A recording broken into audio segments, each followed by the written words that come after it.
नमस्कार, मी विजय साळवी. एबीपी माझाच्या विशेष कार्यक्रमात आपलं स्वागत. मंडळी, या कार्यक्रमात आपल्या भेटीला आलाय तो भारताचा आणि मूळचा आपल्या महाराष्ट्राचा माजी आंतरराष्ट्रीय क्रिकेटर केदार जाधव. केदार जाधवनं स्पर्धात्मक क्रिकेटला रामराम ठोकला.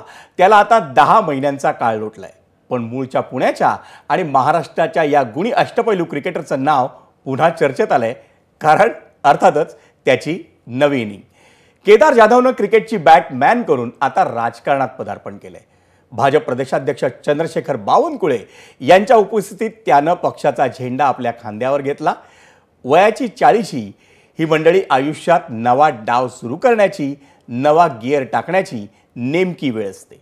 योगायोगानं केदार जाधवही त्याच्या 40शीत दाखल झालाय आणि आयुष्याच्या या टप्प्यावर त्याची राजकीय जीवनाची उद्दिष्ट नेमकी काय आहेत हे आपल्याला त्याच्याकडून जाणून घ्यायचं आहे. त्याच्या क्रिकेटच्या जीवनाविषयीही आपल्याला त्याच्याशी गप्पा मारायच्या आहेत. सर्वात आधी आपण स्वागत करूया केदारचं या खास मुलाखतीत. केदार, सर्वात आधी तुझं स्वागत आणि तुझ्या नव्या इनिंगला शुभेच्छा देखील. धन्यवाद विजयजी. आणि खूप चांगलं वाटलं पुन्हा एकदा बऱ्याच वर्षांनंतर तुमच्याशी आज भेटण्याचा योग आला आहे. केदार, खरं तर तुझ्या क्रिकेटला तू रामराम ठोकलास. खरं क्रिकेटला नाही, तुझ्या क्रिकेट करिअरला थोड्या वेगळ्या अर्थानं रामराम ठोकलास. साधारण 10 महिन्यांचा कालावधी लोटलाय. केदार जाधव का निवृत्त झाला याची रुखरुख असतानाच केदारनं एक नवी इनिंग सुरू केली आणि त्यामुळे साहजिकच तुझ्या चाहत्यांमध्ये, महाराष्ट्रामध्ये तुझ्या या नव्या इनिंगविषयी उत्सुकता आहे. काय आहे केदार जाधवनं क्रिकेटमधून राजकारणात पदार्पण करण्याची? सर्वात महत्त्वाचं तर काहीतरी नवीन आणि चांगलं सुरू होण्यासाठी काहीतरी संपणं आणि काहीतरी थांबणं गरजेचं असतं. त्यामुळे मला वाटतं क्रिकेटला मर्यादा असते. एक सर्टन एजपर्यंतच तुम्ही क्रिकेट खेळू शकता. त्यामुळे मला वाटतं हा राईट टाईम आहे मला आयुष्यात नवीन काहीतरी करण्याचं, जेणेकरून ज्या लोकांनी मला, भारतातल्या लोकांनी, महाराष्ट्रातल्या लोकांनी क्रिकेट खेळताना जे काय प्रेम, जे काय रिस्पेक्ट दिला आहे, त्या प्रेमाची, त्या रिस्पेक्टचं परतफेड करण्याची आता मला इथे संधी मिळेल राजकारणातून. आणि हे एक महत्त्वाचा उद्देश आहे की जे काही मला दिलं या खेळानी, या देशाने, त्याची काहीतरी प्रमाणात मला नक्कीच परतफेड करायची. केदार, राजकारणच का? आणि जेव्हा राजकारणाची निवड केली आहेस, कारण तुला वेगवेगळी क्षेत्र होती ज्याच्यात तू परतफेड करू इच्छितोस किंवा जे ऋण तुझे चाहत्यांचे तुझ्यावर आहेत त्याची परतफेड करू इच्छितोस, त्याच्यासाठी अनेक क्षेत्र होती तुला. पण राजकारणच का? आणि जेव्हा तू राजकारण निवडलंस तेव्हा भाजपचाच पर्याय तू का निवडलायस? सर्वात प्रथम, राजकारण ही अशी गोष्ट आहे की याला निवृत्तीचा काही वेळ नाही आहे आणि ती तुम्ही शेवटच्या श्वासापर्यंत सुद्धा करू शकता. तर ही सर्वात जमेची बाजू आहे. कारण जेव्हा क्रिकेट संपायला आलं तेव्हा मला प्रकर्षाने असं आठवलं की असं कुठलं क्षेत्रात आपण सुरू केलं पाहिजे होतं जेणेकरून आपण 40व्या वर्षी एवढ्या लवकर निवृत्त होऊन आपल्याला आपलं पॅशनपासून लांब जावं लागेल. त्यामुळे तो एक महत्त्वाचा मुद्दा होता. आणि दुसरं मला वाटतं की भाजप का? कारण जेव्हा तुम्ही देशासाठी खेळता तेव्हा तुम्हाला पहिल्यापासूनच तुमच्यामध्ये जी देशभावना असते, जी देशासाठी काही करण्याची एक इच्छा असते, ती खेळताना तर तुम्हाला जगता येते. पण ती जी सवय लागलेली असते त्या स्वभावाला की आता आपण ह्याच्यानंतर काय करू शकतो देशासाठी किंवा महाराष्ट्रासाठी, तर मला वाटते ती जी भावना आहे ती ह्या पक्षाशी रिलेटेड आहे. कारण आपण बघतो की भारतीय जनता पार्टीचं पण जो ब्रीदवाक्य आहे त्यात नेशन फर्स्ट हे लिहिलेलं आहे. आणि मला वाटतं मी त्या विचारसरणीचा आहे. त्यामुळे मला वाटतं की एक नैसर्गिकरित्या मी ह्या पक्षाकडे ओढलं गेलो आहे. आणि ह्या पक्षाचं ते मोठेपण आहे की ह्या पक्षाने मला तो आत्मविश्वास दिला की मी ह्या पक्षामध्ये येऊन काम करू शकतो. केदार, तुझ्या आयुष्यात जेव्हा केव्हा तुझ्याशी भेट झाली, तुझ्याशी क्रिकेटच्या गप्पा मारण्याची संधी मिळाली, तेव्हा आयुष्यात तुझा त्या काळात देखील किंवा आजही तुला विचारलं तर तू क्रिकेटमधलं तुझा आयडॉल किंवा तुझा आदर्श म्हणून नाव घेतोस ते महेंद्रसिंग धोनीचं. आज क्रिकेटला रामराम ठोकून तू जेव्हा राजकारणात पदार्पण करतोस, कोण अशी व्यक्ती आहे, कोण असा नेता आहे ज्याच्यामुळं तुला भाजप हाच पर्याय आकर्षित करत होता? जसं तुम्ही म्हटला की क्रिकेटमध्ये मला जो सर्वात बेस्ट होता जेव्हा मी क्रिकेट खेळायला सुरू केलं, महेंद्रसिंग धोनी, त्यालाच मी फॉलो केलं. कारण जेव्हा तुम्ही सर्वात बेस्ट माणसाच्या फॉलो करण्याचा पर्याय निवडता तेव्हा नकळत तुम्ही तुमच्या ठरलेल्या उंचीपेक्षा खूप जास्ती अधिक उंची गाठू शकता. कारण तुम्ही फॉलो करताय तोच खूप मोठं एक संस्था असते. आणि मला वाटतं त्याच ह्याच्या धर्तीवर मी महाराष्ट्राच्या राजकारणात जे सर्वात मोठे नेते मी मानतो देवेंद्रजी फडणवीस, त्यांनाच मी माझा आदर्श मानलेला आहे. कारण आपण बघायला गेलं तर जसं महेंद्रसिंग धोनीमध्ये जे गुण आहेत तसेच आणि त्याच्यापेक्षा जास्ती गुण हे देवेंद्रजींमध्ये नक्कीच आहेत, की शांत स्वभाव, सगळ्यांना एकत्र घेऊन चालायचा आणि कुठल्याही परिस्थितीत विजय मिळवायचा. ह्या 3 ज्या गोष्टी आहेत आणि दबावामध्ये कधीही झुकायचं नाही. मला वाटतं ह्या सगळ्या गुणधर्म आहेत जे दोघांमध्ये मला जुळून वाटले आणि मी नॅचरली त्यांच्याकडे ओढलं गेलो असं म्हणेन. मला वाटतं मी पत्रकार म्हणून इथे कॉमेंट करू इच्छितो, जेव्हा केव्हा जर फलंदाज, समोरचा फलंदाज क्रीज सोडून बाहेर गेला तर त्याला चपळाईनं यष्टीचित करणारा धोनीच असतो. तसेच गुण फडणवीसांमध्ये देखील आहेत, गेल्या काही वर्षात आपल्याला दिसून आलेत. मी तर म्हणेन की तसेच आणि त्याच्यापेक्षा खूप काही गुण आहेत जे देवेंद्रजींमध्ये आहेत. त्यातल्या खूप अजून आपल्या सगळ्यांनी जास्ती बघितले नाही आहेत मला वाटतं. पण जितकी त्यांचं कौतुक केलं मला असं वाटत नाही की ते कुणाच्याही कौतुकासाठी त्यांना गरज आहे. पण त्या माणसांनी जे काही गेल्या 10 वर्षामध्ये करून दाखवले, जी काय परिस्थिती त्यांच्यावर आली आणि त्या परिस्थितीतून कसं कमबॅक केलं आणि पुन्हा एकदा सत्तेमध्ये येणं, पुन्हा एकदा त्याच पदावर राहणं आणि तो जो विचार आणि हे सगळं करताना कुठेही असं एकदाही वाटलं नाही की ह्या माणसांनी किंवा यांनी राजकारण हे चुकीच्या दिशेने नेलं. अतिशय इंटिग्रिटी ठेवलेला नेता म्हणून मी त्यांच्याकडे बघत आलो आणि त्यांनी प्रत्येक जिथे जिथे संधी मिळाली तिथे त्यांनी नक्कीच त्यांच्या कार्यकर्त्यांना, त्यांच्या पक्षाला आणि त्यांच्या राज्याला हे नक्कीच त्यांनी अभिमानित केलं आहे त्यांच्या कामाने. जेव्हा त्यांचा आदर्श घेऊन केदार जाधव पुढे जातोय, केदार जाधवचं राजकारणातलं पुढचं पाऊल काय असणार? किंवा जेव्हा क्रिकेट तू खेळायला जातोस, तुला कुठल्याही फॉर्मॅटमध्ये संधी मिळाली त्याकडे तुझं लक्ष असतं. मग तो 2020 असेल, वन डे असेल किंवा टेस्ट क्रिकेट असेल. आज केदार जाधवला राजकारणात पदार्पण करण्याची संधी मिळाली आहे. आज केदार जाधवच्या खांद्यावर भाजपचा झेंडा आहे. आज केदार जाधवच्या डोक्यात आदर्श म्हणून फडणवीसांचं नाव आहे.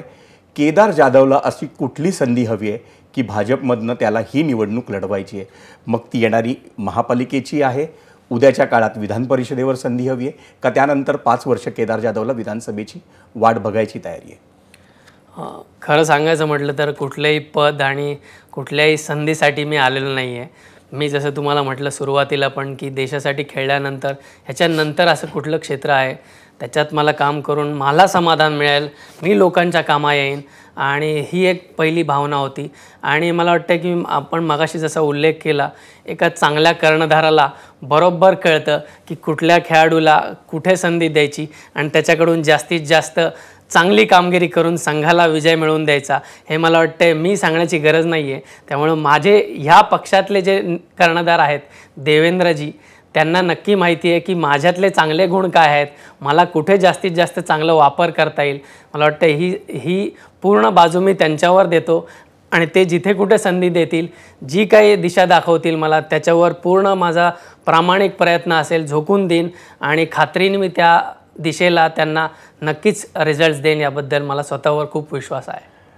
तुझ्या गोलंदाजीतली जी चलाखी होती, ज्याचा धोनीने अतिशय उत्तमपणे वापर केला, तसाच तुझ्या राजकारणातल्या उद्याच्या गुणवत्तेचा वापर फडणवीस करतील अशी तुला खात्री आहे याचा अर्थ?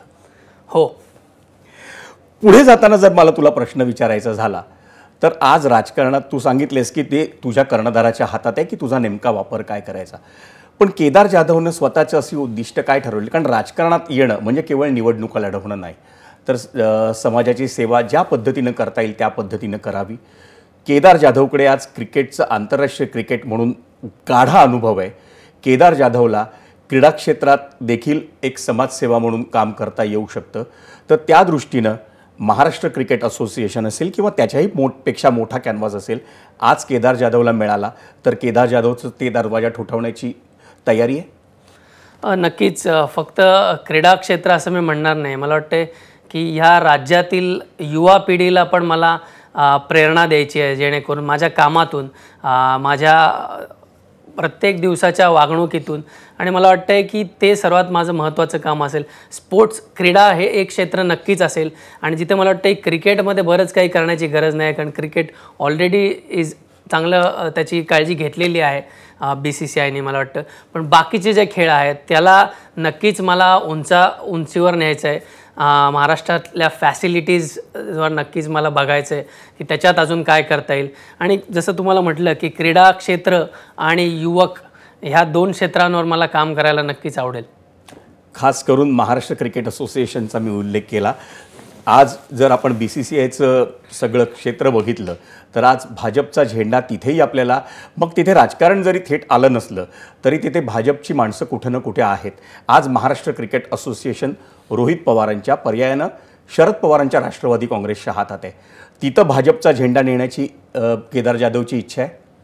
मला वाटतं क्रिकेटमध्ये मी राजकारण आणणार नाही, तर एक इंडियन क्रिकेटर म्हणून मला नक्कीच आवडेल त्या पदावर जाण्यासाठी. पण मला वाटतं एक इंडियन क्रिकेटर म्हणून मी म्हणतो आहे, एक राजकारणी म्हणून नाही. कारण एक क्रिकेटर म्हणून जेव्हा तुम्ही एका असोसिएशनचं पद निभावता तेव्हा मला वाटतं आहे की असोसिएशनमध्ये जेवढी कोणी लोकं असतील ना त्या सगळ्यांमध्ये जर का क्रिकेट खेळण्याचा अनुभव मला जास्ती आहे, तो पण आंतरराष्ट्रीय स्तरावर, तर मला नक्कीच खात्री आहे की खेळाडूला जी लागतं त्या फॅसिलिटीज असो, ते मेंटल सिच्युएशन असू द्या, मेंटॅलिटी जी आहे, फिजिकल फिटनेस पाहिजे, याचा जेवढा अभ्यास मला आहे मला वाटत नाही कुठल्याही ॲडमिनिस्ट्रेटरला आत्ताच्या करंटच्या असला पाहिजे. आणि तो एकमेव माझा गुणधर्म असला पाहिजे की जर का मी त्या पदावर जायचा इच्छित असेल तर मला वाटतं फक्त आणि फक्त महाराष्ट्राच्या क्रिकेटर्सचं अजून पुढच्या लेवलला कसं घेऊन जाईल हे त्याच्या मागचं ध्येय असलं पाहिजे, ना की पक्षाचा झेंडा तिथं फडकवणं. पण मला वाटतं सर्वात महत्त्वाची गोष्ट आहे की मी क्रिकेटमध्ये पण एक माझा उद्देश होता की महाराष्ट्राच्या खेळाडूंना आंतरराष्ट्रीय स्तरावर किंवा भारतीय संघात वारंवार संधी मिळाली पाहिजे. आणि त्याची संधी मिळाल्यानंतर त्या संधीचं सोनं करता आलं पाहिजे. त्याच्यासाठी जो माइंडसेट लागतो, त्याच्यासाठी जो फॅसिलिटीज लागतात, त्याच्यासाठी ज्या प्रकारची वातावरण लागतं, ते वातावरण निर्मिती करण्यासाठी मला वाटतं केदार जाधव तिथं असणं गरजेचं आहे. हा केदार जाधवचं असणं फार महत्त्वाचं आहे ना. तो जो उल्लेख केलास तो माझ्यासाठी फार महत्त्वाचा आहे क्रीडा पत्रकार या नात्यानं. 2014 ते 2020 केदार जाधव महाराष्ट्राचा झेंडा घेऊन भारतीय संघात उभा होता. त्यानंतर ऋतुराज गायकवाड आला, पण ऋतुराज गायकवाड आपल्याला त्या सातत्य, दुर्दैवाने आता तो दुखापतग्रस्त झाला आहे, पण त्या सातत्यानं दिसत नाही. आज महाराष्ट्राच्या खेळाडूंकडे क्रिकेटमधल्या काय अशा गोष्टींची वानवा आहे किंवा उणीव आहे जी केदार जाधवला संधी मिळाली तर ती त्याला दूर करायला आवडेल आणि महाराष्ट्राचं नाणं खणखणीतपणे भारतीय आणि आंतरराष्ट्रीय क्रिकेटमध्ये वाजेल? सर्वात प्रथम तर मला वाटतं की एक वातावरण तसं असावं लागतं. कारण मला माहिती आहे, म्हणजे स्वतःच्या अनुभवावरून सांगतो की मी जेव्हा देशासाठी खेळलो तेव्हा मी रणजी ट्रॉफी प्लेअर होतो जो इंडियासाठी सिलेक्ट झाला. पण तो जो ट्रान्सफॉर्मेशन होता माझ्या माइंडसेटचा, तो ट्रान्सफॉर्मेशन झाला इंडियन टीममधल्या एन्व्हायरमेंटमुळे. तर त्या एन्व्हायरमेंटमुळं मी रणजी ट्रॉफी केदार जाधवपासून आंतरराष्ट्रीय क्रिकेटर केदार जाधव झालो. आणि त्या एन्व्हायरमेंटचा मी खूप मोठा फॅन आहे. आणि ते वातावरण मला तिथे महाराष्ट्र क्रिकेटमध्ये आणता आलं. तर मला वाटतं मला काही करायची गरज नाही लागणार. आणि त्याच्यानंतर महाराष्ट्र क्रिकेट असोसिएशन ही एक अशी फॅक्टरी होऊ शकते जिथून एक प्लेयर भारतीय टीमसाठी तयार होऊन प्रोड्यूस होईल. मला वाटतं त्यामुळं वातावरण जेव्हा मी म्हणतो तेव्हा तुमचे सिलेक्टर्स, तुमचे कोचेस, तुमचे ॲडमिनिस्ट्रेटर्स, तुमचा ऑफिसचा स्टाफ, तुमचे ग्राउंड्समन हे खेळाडूबरोबर कसं बोलतात, खेळाडूंना जेव्हा कसं ट्रीट करतात, त्यांची पिचची जी तयारी असते ती आधी किती तयार असते, ह्या सगळ्या गोष्टीवर काम करावं लागतं. कारण जेव्हा तुम्ही देशासाठी खेळता, तुम्ही फेल झाला म्हणून लगेच तुम्हाला साईडलाईन केलं जात नाही. तुम्हाला तरी पण खतपाणी घातलं जातं. तुम्हाला पॉझिटिव्हिटीने एवढं बॉम्बार्डिंग केलं जातं जेणेकरून आजूबाजूला तेव्हा तुम्ही बघता की सगळंच हिरवगार असतं. तेव्हा त्या हिरवगार वातावरणात मला वाटतं बाभळाच्या झाडाला पण फुलं फुटतील असं ते वातावरण असतं. आणि म्हणून मला त्या वातावरण निर्मितीचा मी खूप मोठा फॅन आहे. जिथे जिथे चांगलं वातावरण असतं तिथे तिथे चांगल्या गोष्टी, चांगले पुरुष, चांगले क्रीडापटू हे घडतात. या गोष्टीचा मी आहे. केदार, आज वयाच्या 40शीत देखील जेव्हा मागे वळून पाहताना तू उल्लेख करतोस ना, तेव्हा अभिमानाने तुझ्या वडिलांविषयी तू खात्रीनं बोलतोस.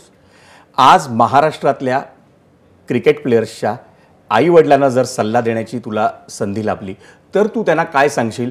जो माइंडसेट किंवा जी खात्री तुला पाठीशी उभं राहून तुझ्या वडिलांनी एका काळात तुला दिली होती आज त्यांना तू काय सांगशील, त्या पालकांना जे उद्याच्या केदार जाधवचे आई वडील आहेत? सर्वप्रथम तर मी म्हणेन की मुलांना सगळ्या फ्रीडम दिले पाहिजे. फक्त क्रिकेटमधल्याच नाही तर कुठल्याही मुलीला जेव्हा तुम्ही तुमच्या पोटी तो जन्मला येतो त्याच्यानंतर तुमचं एकच काम असतं की त्याला एनकरेज करणं, त्याच्यासाठी वातावरण तसं तयार करणं, त्याला जे जे पाहिजे ते पुरवत राहणं. जेव्हा केव्हा तो थोडासा रस्त्यावरून भटकेल तेव्हा त्याला नक्कीच परत ट्रॅकवर आणणं. पण मला वाटते सर्वात महत्त्वाची गोष्ट आहे ती म्हणजे फ्रीडम. तुम्ही त्याच्यावर प्रेशर नाही टाकू शकत, तुम्ही त्याच्यावर दबाव नाही ठेवू शकत की ह्याच एजमध्ये तुला सक्सेसफुल व्हायचं आहे आणि ह्याच मॅचेसमध्ये तुला परफॉर्म करून पुढे जायचं आहे. तर मला वाटतं ती खूप मोठी गोष्ट असते जी माझ्या वडिलांनी माझ्याबरोबर केली. की खूप माझ्या वयाच्या सुरुवातीला जेव्हा मी क्रिकेट सुरू केलं तेव्हा त्यांनी मला एक वाक्य म्हटले होते की जरी तू क्रिकेटमध्ये फेल झालास तरी मी घरात महिन्याला 2 लाख रुपये येतील अशी सोय करून जाईन. आणि ती त्यांची जी लाईन होती त्या लाईननी मला जी फ्रीडम मिळाली की मी आज I could afford to lose, I could afford to fail. पण त्याच्यामागचा गोल काय होता की मला इंडिया खेळण्यासाठी ज्या प्रकारचा स्ट्रोक प्ले डेव्हलप करणं गरजेचं होतं तो खूप हाय रिस्क गेम असायचा आणि त्याच्यामध्ये बऱ्याच वेळा अपयश यायचं. पण ते अपयशाने मी खचलो नाही, कारण घरी गेल्यावर मला कधी आईवडिलांनी असा प्रश्न नाही विचारला की आज खराब शॉट मारून का आऊट झालास. आज त्यांनी दरवेळेस एवढंच विचारलं की आज जसा काय आऊट झालास त्यातनं तू शिकलास काय. आणि तो एक दृष्टिकोन होता जो माझ्या आईवडिलांकडे होता. मला वाटतं की सगळ्या पालकांनी तो जर का अवलंबला की आज तुमचा मुलगा तुमची मुलगी शिकली आहे काय आजच्या दिवसातनं, आजच्या तिच्या खेळातनं, आजच्या तिच्या जो काय तिचा प्रोफेशन आहे त्याच्यातनं, मला वाटते त्यांनी जी मुलं मोठी होतात ना ती बाकी कुठल्याच सपोर्टने नाही होत, कुठल्याच बॅकिंगने नाही होत. पण मला वाटते फ्रीडम आणि कॉन्स्टंटली पॉझिटिव्ह एनकरेजमेंट. मी यावर एक उदाहरण सांगेन की आम्ही खूप लहान होतो, मी आय थिंक 7-8 वर्षाचा असेन. आमच्या घरात तेव्हा टी व्ही होता आणि शेजारचे पाजारचे पण मॅच बघायला घरात यायचे. आणि तेव्हा म्हणजे 2000च्या आधी अशी गोष्ट असायची की सचिन तेंडुलकर बाद झाला की इंडिया मॅच हारणार. आणि तसंच झाली होती परिस्थिती की 3-4 विकेट पडल्या होत्या. सचिन खेळत होता पण शेजारच्यांनी आपल्या नेहमीप्रमाणे म्हटले की चला आता काय मॅच जिंकत नाही इंडिया. तर त्यावर माझ्या वडिलांचा प्रतिसाद होता की ह्या घरात इंडिया मॅच नेहमी जिंकते. तुम्हाला जर का असं वाटतंय की ही मॅच हारणार आहे इंडिया तर तुम्ही तुमच्या घरात जाऊन टी व्ही बघा. आणि तो ह्या 7 लहानच्या केदार जाधववर 7व्या-8व्या वर्षी ते माझ्या छातीवर कोरलं गेलं की माझ्या वडिलांचा जो दृष्टिकोन आहे की कुठल्याही परिस्थितीत भारत हा नेहमी जिंकणार. आणि तो जो ॲटिट्यूड आहे तो माझ्यामध्ये खूप कोरला गेला आणि त्या ॲटिट्यूडमुळं मी आज जे काय आहे ते.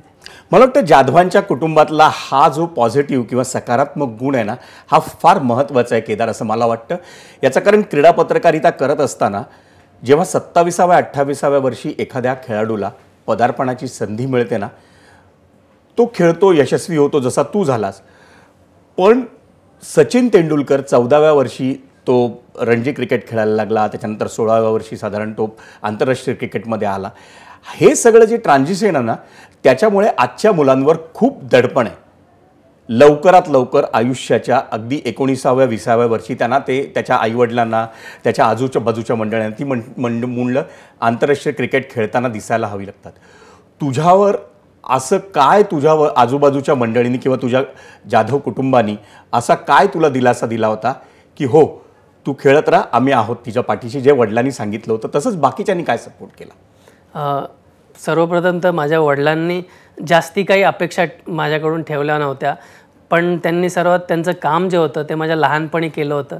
ज्या प्रकारचे संस्कार माझ्यावर दिले होते, ज्या प्रकारचे गुणधर्म, ज्या प्रकारचं वादसंवाद घरामध्ये असायचा, मला वाटतं त्या सगळ्यामुळे ऑटोमॅटिकली त्यांनी एक प्रोडक्ट असं तयार केलं होतं ज्याला तुम्ही शिकवायची गरज नव्हती लागणार.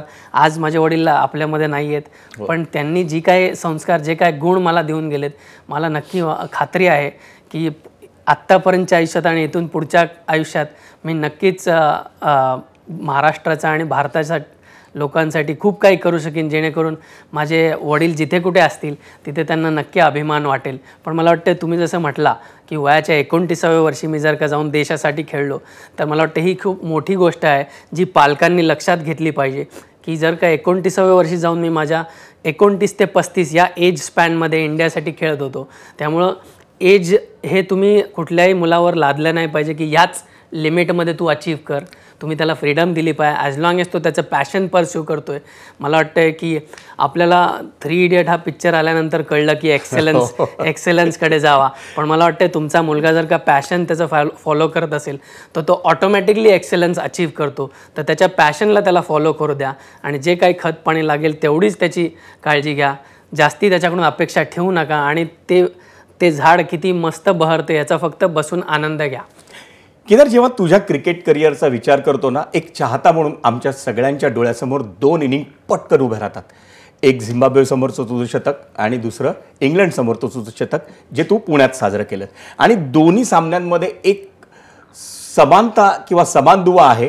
दोन्ही मॅचेसमध्ये भारतीय संघ अतिशय वाईट स्थितीत होता. एकीकडे 4 विकेट गेल्या होत्या, एकीकडे दुसरीकडे पण मला वाटतं 4 विकेट गेल्या होत्या. एक पहिल्या मॅचला झिम्बाब्वेसमोर मनीष पांडे समोर बरोबर पार्टनरशिप आहे आणि मग विराट कोहली बरोबर. मग अशी गप्पा मारताना तू सांगितलं होतंस की वडिलांचा दृष्टिकोन होता पॉझिटिव्ह. सचिन तेंडुलकर खेळत होता, बाकीचे आऊट होत होते, पण भारत मॅच जिंकणार हा त्यांनी त्या काळात प्रेक्षकांना घरात येऊन जे मॅच बघत होते त्यांना सांगितलं होतं. त्यावेळी तुझ्या डोक्यात काय चालू होतं जेव्हा तू विराट कोहली बरोबर पार्टनरशिप करत होतास इंग्लंडसमोर आणि मनीष पांडेसमोर बरोबर? पहिलं तर मी 2017चं सांगेन की मी जेव्हा विराट कोहलीबरोबर पार्टनरशिप करत होतो आणि मोठं लक्ष चेस केलं 300-350 रन्स. हो, 350 धावांचं लक्ष होतं. आणि विराट कोहलीची ती पहिली फुल टाईम कॅप्टनशिपची मॅच होती. म्हणजे 3ही फॉर्मॅटमध्ये विराट कोहली कॅप्टन आहे अशी ती पहिली मॅच होती. त्याच्या आधी 2016पर्यंत तो टेस्ट आणि T20 टेस्टमध्ये कॅप्टन होता. पण 2016ला जेव्हा MS धोनींनी निवृत्ती दिली कॅप्टनशिपवरनं तेव्हा ती पहिली मॅच होती जिथं विराट कोहली फुल टाईम कॅप्टन होता. आणि मी असा एक खेळाडू आहे किंवा असा एक मावळा आहे जो आपल्या राजासाठी किंवा आपल्या नेत्यासाठी जीवाची पराकाष्ठा करू शकतो पण त्याला हारताना बघू नाही शकत. आणि मला वाटतं तो माझा गुणधर्म खूप महत्त्वाचा ठरला. त्यात खास करून माझ्या पुण्यामध्ये भारत हारेल ते पण माझा विराट कोहली कॅप्टन आहे आज पहिल्यांदा सगळ्या फॉर्मॅट हे मी होऊनच दिलं नसतं. आणि मला वाटतं ती जी भावना होती त्या भावनामुळे मला ती खूप अचीवमेंट करता आली. आणि मी खूप बिलीव्ह करतो की कुठल्याही कामाच्या मागचं तुमचं जर का उद्देश तुमचं जर का त्याच्या मागची नियत तुमची साफ असेल तर मला वाटतं तुम्हाला यश मिळतं. आणि ह्या दोन्ही इनिंगमध्ये माझं एकच उद्देश होतं की पहिल्या इनिंगमध्ये तर हे होतं की महाराष्ट्राच्या खेळाडूला जे एक रेप्युटेशन बनलं होतं की महाराष्ट्राचे प्लेयर वरती इंडियासाठी तेवढं चांगलं परफॉर्म करू शकत नाही. तर मला ते पुसून काढायचं होतं झिम्बाब्वेच्या इनिंगच्या वेळेस. कारण त्याच्या आधी मी 3 इनिंग फेल गेलो होतो कारण मला तेवढे जास्ती बॉल्स मिळाले नव्हते खेळायला. तर मला वाटतं पण चौथी मॅच अशी होती जिथं मला खूप ओव्हर्स राहिल्या होत्या आणि मला ते सिद्ध करायचं होतं की महाराष्ट्रामधनं पण एक खेळाडू येऊ शकतो आंतरराष्ट्रीय स्तरावर एशियाच्या बाहेर जाऊन सेंचुरी मारू शकतो आणि तो सुद्धा वर्षानुवर्ष भारतासाठी प्रतिनिधित्व करू शकतो. मला वाटतं ते मला सिद्ध करायचं होतं. आणि म्हणून त्या दिवशी जी काय मला नशिबाची साथ लाभली आणि त्या चौथ्या सामन्यात मी शतक झळकवलं. आणि ह्यावेळेस पण मला वाटतं पुण्यामध्ये भारताने कधीच हारलं नाही पाहिजे अशी माझी इच्छा असते. आणि त्या उद्देशाने जेव्हा तुम्ही खेळता तेव्हा मला वाटतं सगळं काही जुळून येतं. क्रिकेटचा हाच गुणधर्म, कधीही हरायचं नाही, कर्णधाराला हरू द्यायचं नाही, हा मावळ्याचा गुणधर्म जो केदार जाधवचा त्यावेळी डोक्यात होता.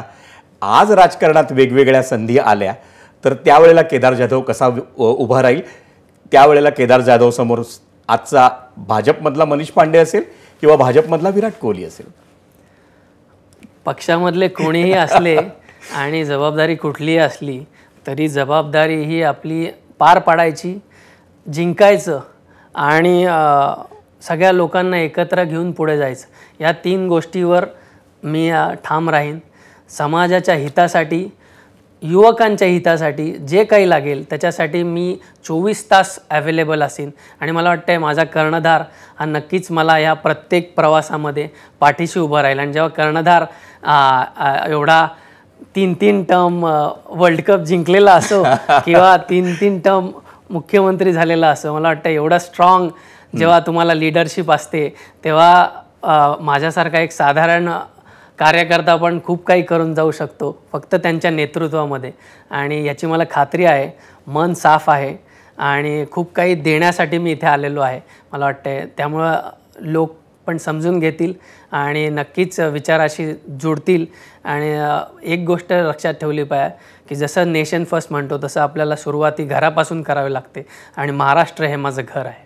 महाराष्ट्र हे तुझं घर आहे हे तर तो राजकारणाचं आहे, पण सध्या राजकारणाबरोबरच IPL किती फॉलो करतोयस? कारण IPLचा सध्या पुन्हा एकदा धुमाकूळ सुरू आहे, त्यावेळेत तुला वेळ मिळतो का राजकारणातनं?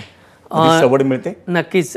राजकारणातनं वेळ जरी मिळाला नाही तरी वेळ काढणार, कारण क्रिकेट हा श्वास होता, आहे आणि राहणार.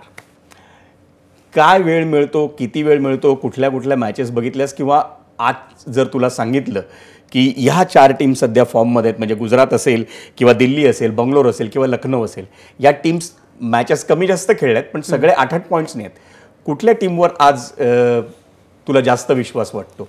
RCB आणि दिल्लीला मी यावर्षी बॅक करीन, कारण त्या दोघांचं गणित खूप चांगलं जमलेलं आहे. रजत पाटीदारच्या कर्णधार पदामध्ये RCB ज्या प्रकारे खेळतीये, एक चांगलं कॉम्बिनेशन यावर्षी जुळून आलं आहे RCBचं. आणि दिल्ली कॅपिटल्स पण असं आहे जो माझा, हे दोन्ही संघ माझे आधीचे संघ होते त्यामुळे त्यांच्याबरोबर एक भावना पण जोडलेली आहे. पण ह्या वर्षी हे दोन्हीही संघ अफलातून खेळतात आणि हे दोन्ही संघ जर का अंतिम सामन्यात आले तर मला नक्कीच आवडेल. जरी केदार जाधव 4-5 संघांकडनं IPLच्या अख्ख्या त्याच्या करिअरमध्ये खेळला असला तरी केदार जाधवला ओळख ही चेन्नई सुपर किंग्सचा धोनीचा मावळा म्हणून आहे. आज चेन्नई सुपर किंग्सकडे बघताना दुःख होतं. काय झालं नेमकं चेन्नई सुपर किंग्सचं? मला वाटतं की धोनी आणि CSK ते दोघंही जाणले जातात कमबॅक करण्यासाठी. तर कालचा सामना जिंकलेले आहेत आणि आता फक्त कमबॅक बघायचं आहे आपल्याला मला वाटतंय थालाचं. आणि आता पुढचा सामना मुंबईमध्ये आहे, त्यामुळं खूप साऱ्या शुभेच्छा मी माझ्या CSKच्या टीम मेंबर्सला देईन आणि खास करून माझ्या मित्राला, माझ्या कर्णधाराला, धोनीला देईन.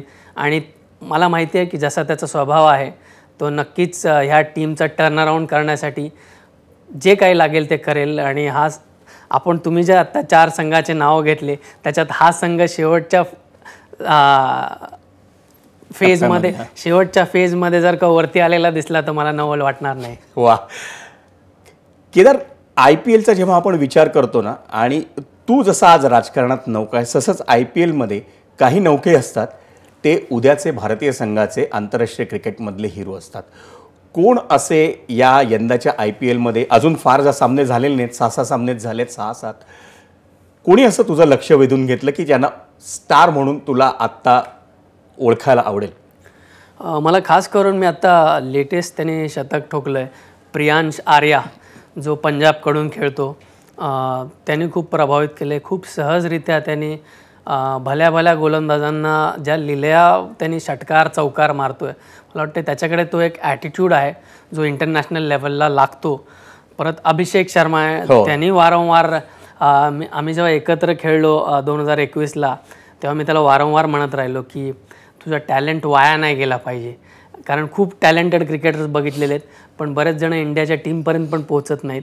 तर खूप चांगलं वाटतं की तो आज इंडिया पण खेळतो आहे आणि ज्या प्रकारचा टॅलेंट आहे त्याच्याकडे, मला वाटतं हे 2 बॅट्समन मला आवडतात. आणि बॉलरमध्ये जर का म्हटलात तर आपल्या मुंबईचा विघ्नेश पुथूर तर तो मला खूप जास्ती, कारण खूप लहान आहे, मुंबई इंडियन्ससारख्या मोठ्या फ्रँचाईजकडून खेळताना खूप प्रेशर असतं, पण ज्या प्रकारे त्यांनी पहिल्या सामन्यात CSK विरुद्ध चांगली कामगिरी केली, नक्कीच त्याच्याबद्दल त्याच्याकडून खूप अपेक्षा आहेत. आणि दुसरा म्हणजे एक मला दिग्वेश राठी त्याची पण गोलंदाजी, त्याचा ॲटिट्यूड कळलं का की या बॅट्समन डॉमिनेटेड गेममध्ये तो ॲज अ बॉलर म्हणून त्यांनी एक स्टेटमेंट तो प्रत्येक मॅचला दाखवतो, तेवढ्या सहजासहजी मारून देत नाही आणि कोणाची विकेट काढल्यानंतर जे काही सेलिब्रेट करतो हे दाखवतं की त्याला कुठल्याही फलंदाजाची भीती नाही आहे. त्यामुळे मला वाटतं हे 4 खेळाडू जे आहेत ते मला करंट यंदाच्या जेन झी आपण म्हणतो त्या ह्याच्यातले आवडलेले आहेत. तर जेन झी मधले 4 प्लेयर्स ज्यांची नावं केदार जाधव अगदी आवर्जून घेतोय, एक प्रियांश आर्य असेल, दुसरा अभिषेक शर्मा असेल, विघ्नेश पुथूर असेल किंवा दिग्विश राठी असेल, ही सगळी मंडळी आजची तरुण मंडळी आहेत IPLमधली. पण राजकारणाच्या IPLमध्ये एक तरुण नाव कदाचित ते 40शीतलं आहे, पण राजकारणात 40शी ही ऐन तारुण्यातलीच असते. त्यामुळे केदार जाधव आज राजकारणाच्या मैदानात एक तरुण उमेदवार आहे. त्यानं नुकताच भाजप या पक्षाचा झेंडा आपल्या खांद्यावर घेतला आहे, अनेक उद्दिष्ट त्याच्याकडे आहेत, पण क्रिकेट हे त्याचं महत्त्वाचं उद्दिष्ट त्यानं राजकारणात पुढे जाताना आपल्या हातात घेऊन आणखी पुढे जावं, जेणेकरून क्रिकेटच्या चाहत्यांना केदार जाधवचा याच्या पुढच्या काळातही अभिमान वाटत राहील. आज केदारनं आपल्याला वेळ दिला त्याबद्दल त्याचे आभार. आणि या विशेष मुलाखतीत आपण इथेच थांबूया, पण ताज्या बातम्यांसाठी पाहत रहा एबीपी माझा. एबीपी माझा, उघडा डोळे बघा नीट.